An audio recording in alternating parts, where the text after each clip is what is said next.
The first sack was already squirming when he laid eyes on it. Canvas tied with coarse rope, stained with something darker than dust. Flies circled lazily, not yet committed. It moved again.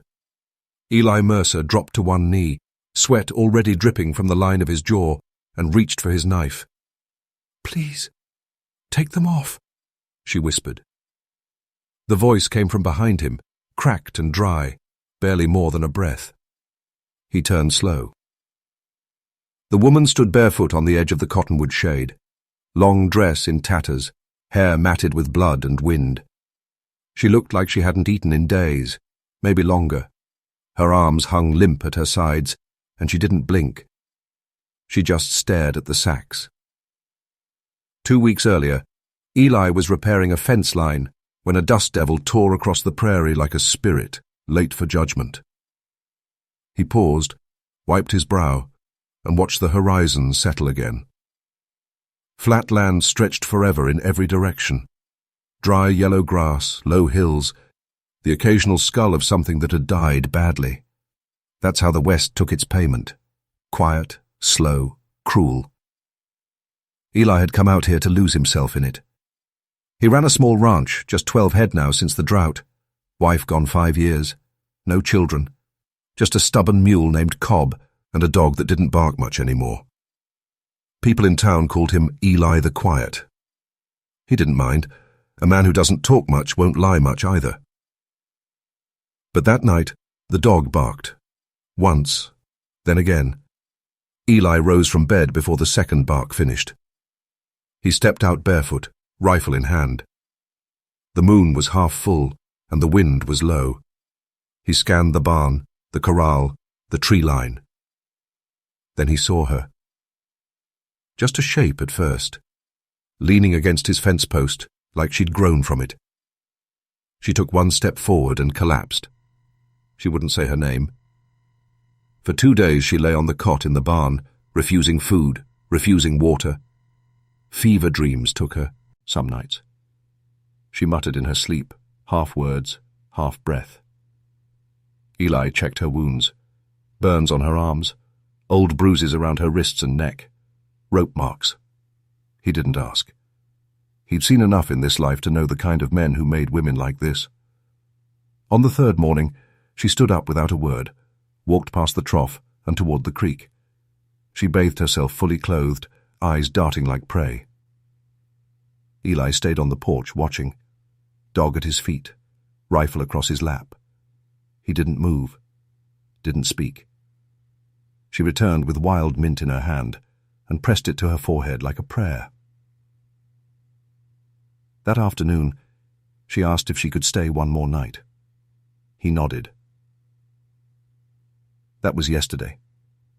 Now they were back at the barn. Now there were the sacks. Eli counted 3, each tied tight, each barely moving. He hadn't heard a horse, no wagon. No one could have brought them in without being seen, unless they were already here, unless they'd been here longer than the girl. He crouched again, hand at the rope. "What's in them?" he asked, not looking at her. She didn't answer. The knife slid easy under the knot. The rope hissed as it came free, loosened by his calloused fingers. He peeled the canvas back. Inside, curled like a wet pup, was a child. No more than 6. Eyes shut, lips blue, breathing shallow. Next to her, in the folds of the sack, were tiny bones. A hand-sized rib cage, brittle and broken. Eli pulled back, heart thudding like thunder in the dry air. The woman was still staring. "I told them not to," she said. Her voice was stronger now, filled with something older than rage. "But they said they needed proof." "Proof of what?" Eli asked, but he already felt the sickness climbing his spine. She turned her face toward the horizon. "That we'd learned, that we'd break before we fight." Eli looked at the second sack, then the third. He didn't want to open them, but he knew he would. Because once you open one, you've already chosen the road. And there's no turning back on a road like that. Somewhere out there, across the scrubland and bones, someone was watching. And someone was waiting. 200. Comanche warriors don't just show up at your barn by accident. They come for blood, for justice, or for war. But let's go back to where it all started. 3 days from now, every man in Dry River would load their rifles and ride out to Eli Mercer's ranch. But not all of them would return. And those that did would never speak of the Sacks again. By dawn, the girl was dead. The smallest one from the first sack. Eli buried her under the cottonwood near the back of the property, where the soil was soft enough to dig without breaking your back. No stone. Just a patch of wild grass, and the shape of his hat pressed into the earth like a prayer. The woman knelt there for a long while. Not crying. Just still. Eli didn't ask her name again. The other 2 children were alive. Barely. A boy around 10, ribs sharp as fence wire, and another girl, maybe 7, too weak to speak. They didn't look like her. Not enough to be hers. But when he asked, she said nothing, just placed a hand on the boy's chest and closed her eyes. By midday, Eli had made a decision. He'd ride to Dry River for medicine, maybe some broth from old Hetty if she had any left. He left her with the rifle, the dog, and a long look that said more than words ever could. "If I don't come back by sundown," he said, "don't wait for me." She nodded once. The ride into town was hot and long, the kind of ride that cooked your thoughts into something sour. He thought about the kids, about the bones, about why she said they needed proof. And mostly, he thought about what would happen when he opened his mouth in town. Dry River wasn't a place for secrets. It was a place where news spread quicker than fire on dry brush. Eli hadn't been in town since spring. When he stepped into Harper's store, heads turned. "Eli Mercer," said the storekeep with a wary smile. "Heard you'd taken to GH. Oast's out there." Eli didn't answer, just set down a few coins and asked for medicine. Fever powder, compress rags, broth if they had it. Harper raised a brow but said nothing more. Money was money. But the question started before he made it 2 steps out the door. "You get kicked by a horse, Mercer?" "Whose blood's that on your sleeve?" "Why the hell do you need medicine for children?" It was Marshal Kane who stepped from the saloon porch. Tall man. Built like a tree that never learned how to bend. He was the kind of lawman who believed peace came from a loaded gun and a clear threat. "Eli," he said slowly, eyes narrowing, "you want to tell me why the preacher's wagon was found burned on the trail north of your land yesterday?" Eli paused. He hadn't heard that part. He said only, "I don't know anything about a wagon." Kane took a step forward. "You got company out there?" Eli met his eyes. "Just me. Like always." But the way Kane looked at him, like he'd already decided the answer, Eli knew the wind was shifting. He turned his horse. Didn't wait for permission. Didn't need to. Back at the ranch, he found the woman sitting on the porch. The children were inside, wrapped in blankets, breathing shallow but steady. The boy had taken a few spoonfuls of broth. "They'll live," she said, without turning to him. "For now." Eli set the supplies down and lit the stove. The silence between them was easier now, less sharp. But that ended the moment she asked, "Why did you come back?" He didn't answer at first. Then, finally, "Because someone has to." That night, the air shifted. The dog growled low, not barking, just warning, a sound born from instinct, older than fire. Eli stepped onto the porch with the rifle in hand. They were at the edge of the field, 6 riders, torches in hand. No townfolk. These were ranchers, neighbors, men he'd bartered with, sweated beside, buried fence posts and raised barns with. Leading them was Walker Haynes from the Mill Road. Red-faced and always 2 drinks away from cruelty, he didn't dismount, just called out loud enough to reach the house. "Eli, we heard what you brought home." Eli said nothing. "We seen the preacher's wagon. Burned to ash. Found his collar in the dirt." Walker spit. "Now, I don't know what you're hiding in there, but if it's who I think, you're sheltering murderers." Eli raised the rifle just slightly. Not aimed. Not yet. "There are children in this house," he said. Walker scoffed. "That's rich. You think they wouldn't cut our throats in our sleep? You think you can tell the difference between an innocent and a savage now?" One of the other men shifted in his saddle. "Ain't our place to decide," he muttered, uneasy. Walker ignored him. "We want to see what's inside, now. Ain't no law says we can't." Eli stepped off the porch, sun going down behind him, firelight flickering in the grass. "You're not crossing my fence tonight, Walker." Walker's eyes narrowed. "You gonna shoot me, Eli?" Eli didn't blink. "If I have to."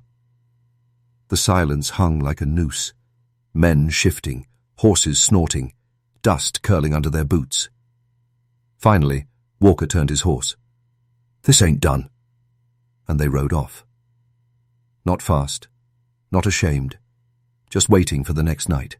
Inside, the woman watched from the shadows. The boy lay still, his small fingers curled around a sliver of fabric she'd given him. Eli stood at the window, watching the firelight fade. "You're a fool," she said quietly. "They'll come back. More of them." He nodded once. "I know. Why are you doing this?" He turned to her, eyes tired but steady. "Because what's in those sacks ain't their burden to judge." She didn't speak again that night. But she sat beside the boy until dawn. The next morning, the wind shifted. Eli smelled smoke on it before he saw anything. Not wood smoke, not from a cook fire. This was wild, dry, scattered. Prairie fire, or something set. He saddled Cobb with Quooty. It hands, eyes locked on the northern ridge. Dust was rising there, thick and strange. Not the kind that wind kicks up. It moved with purpose. The woman came out of the barn, eyes already scanning the same horizon. "They're coming," she said. He didn't ask how she knew. Truth was, he'd felt it too. The boy was strong enough now to sit up. The girl, smaller, quieter, stayed curled in her blankets, like she knew the world beyond them was worse than whatever dream she was in. Eli packed water, dried meat, and all the bullets he had. 32 rounds in a rusted tin, not enough to hold a line, but enough to make a message. By noon, there were signs. A jackrabbit torn open and left on the fence post, a crude arrow stuck into the ground by the creek. And then the drums. Distant at first. A low throb like thunder under the soil, but growing. Always growing. Not the wild, fast kind used for war. These were slower, measured. Funeral drums. Eli stood on his porch, rifle slung over his shoulder. The woman stood beside him. "They're not coming for the children," she said. "No? They're coming for me." Eli turned his head just slightly. "Then why bring them?" She stared straight ahead. "Because that's what they made me carry. Their shame. Their silence." He studied her. There was something brittle in her voice now. Not fear, not regret. Resolve.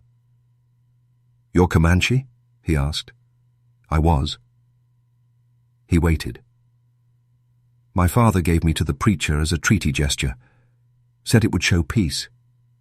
She laughed, dry and bitter. "But men like that don't want peace. They want proof." Eli didn't ask what happened after. He already knew. And he knew, too, what kind of fire burns in a people when the world robs them of daughters. By nightfall, the ridge was lined. Dozens of figures, mounted, silent, unmoving. Painted faces and ghost eyes, shadows wrapped in feathers and dust. No war cries, no drums now, with the waiting. The dog whimpered low, then hid beneath the porch. Eli lit one lamp inside the house. Just one. He left the door open. The woman stood near the hearth, hair brushed back now, face clean. She'd put on a shawl Eli's wife had made years ago. It didn't fit, but somehow it belonged. She held the boy's hand as he slept. "You think they'll talk first?" Eli asked. She shook her head. "They've already decided." Outside, a single rider detached from the line and began walking forward. Not galloping, not armed, just a slow approach like death itself. Eli stepped outside. The man was old, face like carved stone, hair braided down both sides, chest bare despite the cold. Scars covered one shoulder like a map. He stopped 10 paces from the porch. The woman stepped forward beside Eli. The old man looked at her, and something shifted in his eyes. "Little sparrow," he said, voice cracked but clear. She bowed her head. "I buried one of the children," Eli said quietly. "The others are alive." The old man didn't take his eyes off the woman. "You opened the sacks," he said. Eli nodded once. "That was not meant for you." "I reckon a lot of things out here ain't meant for me," Eli said. "But I opened them, fed them, held them when they shook in their sleep. That's more than the preacher ever did."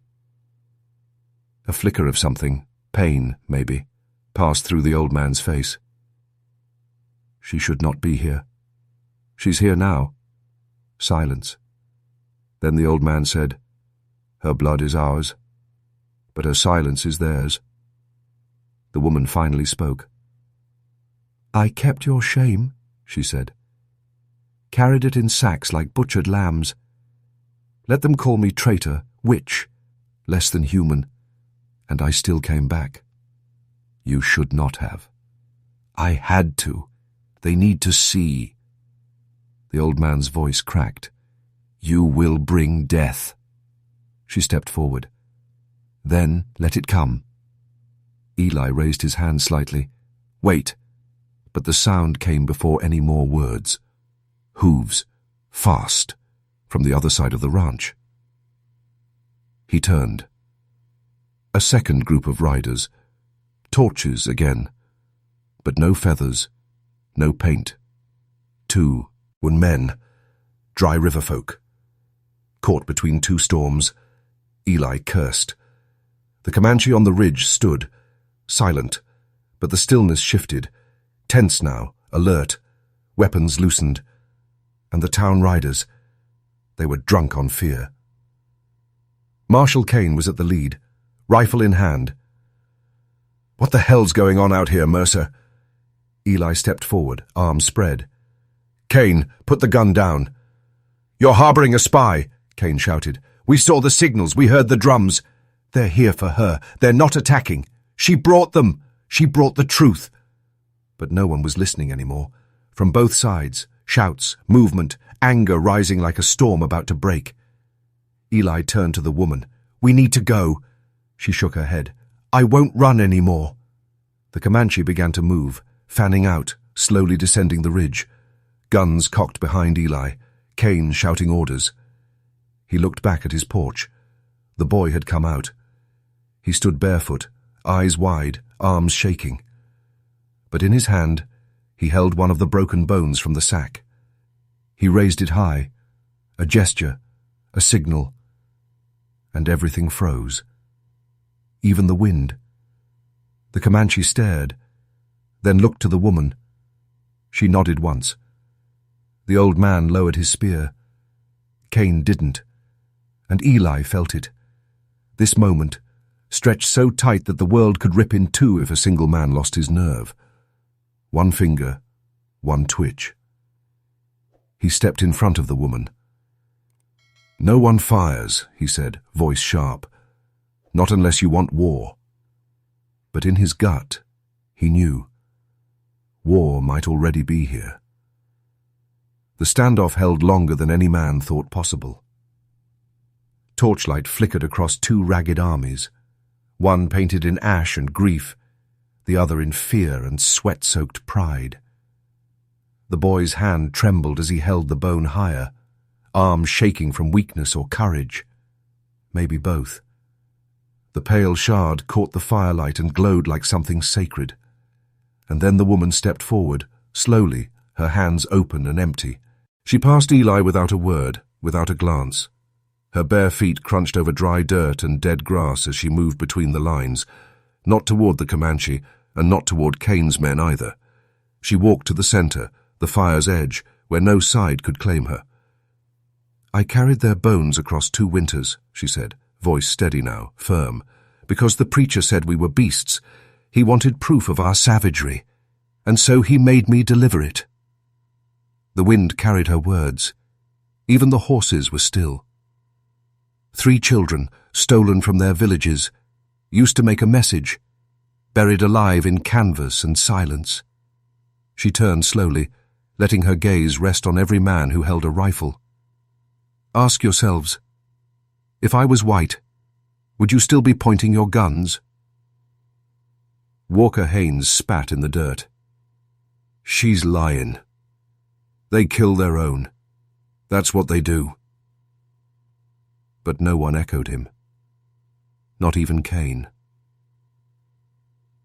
The old Comanche elder moved next. He dismounted with slow dignity and walked toward the fire. Each step a thunderclap in the hush. "She was my daughter's child," he said quietly, "taken in a peace deal that was no peace." He looked to the boy, who still clutched the bone like a relic. "That one," he said, pointing, "is not hers by blood. But she fed him when he could no longer cry. She held him when he could no longer breathe." The boy stepped forward now, guided not by understanding, but by instinct. He crossed the firelight and walked into the woman's arms. And then the girl followed, barefoot, silent. Her tiny hand reached up and wrapped around Eli's pant leg. The old Comanche saw that too. "She is showing you that judging him for kindness would make us no better than the men who kill without asking questions first." Kane's jaw flexed, his gun still aimed. "You expect us to believe this was mercy? A woman found with a burned wagon and bones in a sack?" Eli stepped forward. "She didn't burn the wee." "Agon, I did." A low gasp rolled through the Dry River men. Kane turned. "You what?" "I found it the morning after she came. The preacher's wagon, burned and empty. Nothing inside but blood and Bible pages." Eli's voice was steady, like a sermon before God. "I knew what it meant. I buried what I could, and I burned the rest." He looked to the Comanche. "I didn't know whose kids they were. I didn't know the whole story. But I saw what had been done, and I knew the preacher had to be erased." Kane lowered his rifle slightly. His eyes searched Eli's for something. Doubt, fear, weakness. He didn't find it. From the ridge, another figure began to descend. A woman this time, older, wrapped in blue beads and deer hide. Her hair was silver and thick with smoke. She approached the younger woman, the one Eli had saved, and gently pressed her forehead to hers. Then she whispered something in a language only a few left could still speak. The woman shook. Tears slipped silently down her cheeks, but she did not move. She let herself be touched, let herself be seen. "Her name," the elder said aloud, "is Tana. It means son left behind. She was stolen in peace, returned in war, and now speaks for the dead." Silence. Then the boy stepped forward again. He held the bone out in front of him, walking toward Cain. No fear in his eyes, just a hollow kind of asking. Cain looked down at it. The small rib, clean and white, like something from a lamb. For the first time, the lawman's hands trembled, and slowly, almost reluctantly, he holstered his gun. "I didn't come here to kill kids," he muttered. Walker wasn't done. "We can't just let her go. She's part of them. Look at them. War paint, drums. What happens next, huh?" Eli stepped beside him. "I'll tell you what happens next. You go home. You tell your wife and your kids that tonight we didn't add to the pile of bones in the west. Tonight we listened instead of shot." Walker stared at him, jaw twitching. But the others, they were already backing away, quietly, eyes down. The fight had gone out of them. The wind blew again. The Comanche riders began to turn. One by one, they faded back toward the ridge. No war, no blood, just shadows returning to where they'd waited too long already. Tana stood in the firelight, unmoving, as the boy pressed his face into her side, and the girl wrapped her arms around her waist. Eli watched it all, his chest heavy but strangely light. No one won that night, but no one had to die. And maybe that was enough. By the time the sun rose, the plains were quiet again. Not the kind of quiet that comes after a storm. This one settled slower, like a fever breaking in the dark. Eli stood on the porch, hands wrapped around a tin cup of coffee gone cold. His rifle leaned untouched against the doorframe. The children still slept inside. The dog had crept back to the porch and lay curled near his boots, head resting on its paws, eyes watching the fields as if waiting for something to return. But they were gone. The Comanche had slipped back into the hills just before first light. No words, no signs, no farewells. Just a shadow across the land, vanishing into memory.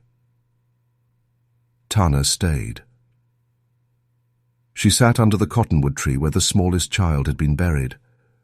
A single feather now marked the grave, tied to a carved stick the old man had left behind. Not a marker of death, more like a promise. Eli watched her from a distance for a while, unsure if he should interrupt. But when she turned to look at him, just once, and nodded softly, he came. They sat together under the tree, not speaking at first. The wind moved through the grass around them like a V. "Oh, he's too old to understand." "You could have gone with them," he said finally. Tana shook her head. "I did that once. Left with people who spoke my blood but not my soul." She paused, her voice softer now. "These two, the boy and girl, they don't belong anywhere. Not yet. I'll stay until they do." Eli nodded. It wasn't a decision to be questioned. It was just the shape her life had taken. She turned to him, studying his weathered face. "You didn't have to help me." He gave a slow shrug. "Didn't seem like anyone else was about to." Tana smiled faintly. Still, most men would have left the sacks closed. Eli didn't answer. Because truth was, he'd thought about it. That first moment, the way the canvas had moved, the smell, the dread in his bones. Every part of him had screamed to walk away, to burn them, to forget. But something deeper had moved his hand, something old, stubborn and quiet, like mercy with a broken leg. Weeks passed. The children grew stronger. The boy began to speak in broken English, mixing it with Comanche words that even Tana hadn't heard in years. The girl never spoke, but she laughed once while playing with the dog. That was enough. The town didn't come back. Not with torches, not with threats. Cain returned once, alone. He brought a satchel of salt and flour, laid it on Eli's porch, and left without a word. That, too, was enough. Tana planted tobacco near the edge of the property. She carved wooden animals for the children, sang to them in the evenings.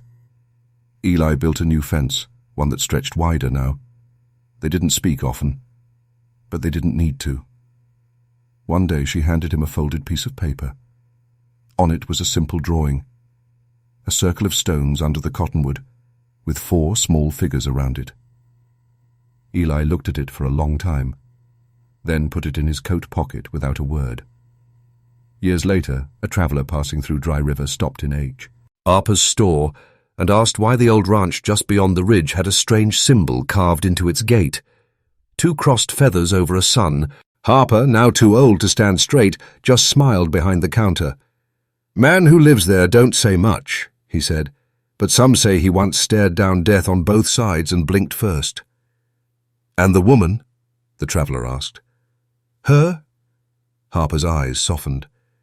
She stayed long enough to raise 2 children that didn't have a place in this world. Then she left one morning, same way she came. No sound, no goodbye. The traveller nodded, tipped his hat and left. Outside, the wind moved slow over the plains, brushing past the weathered fence and the cottonwood tree now taller than the roof. And under that tree, still shaded from the afternoon sun, a feather remained tied to a branch, worn with age, but still dancing gently in the breeze. Not a symbol of war, not a grave marker, just a reminder that some stories don't end with gunfire. Some just fade into the earth quietly, carried by those who chose to open the sack, and never forgot what they found inside.